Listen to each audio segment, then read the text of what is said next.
પશ્ચિમ રેલવે મુંબઈ ડિવિઝનના DRM Surat railway સ્ટેશનની મુલાકાતે આવ્યા હતા.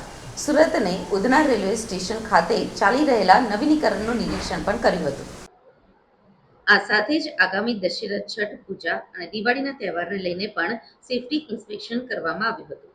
આ સાથે જ અધિકારીઓ સાથે બેઠક પણ કરાઈ હતી.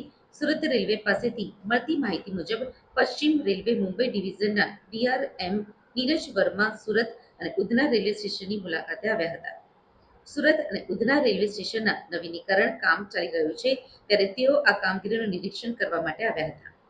સુરત રેલવે સ્ટેશન બાદ ઉધના રેલવે સ્ટેશન ખાતે નિરીક્ષણ કર્યું હતું અને અધિકારીઓને ઝડપથી કામ પૂર્ણ કરવા સૂચના આપી હતી.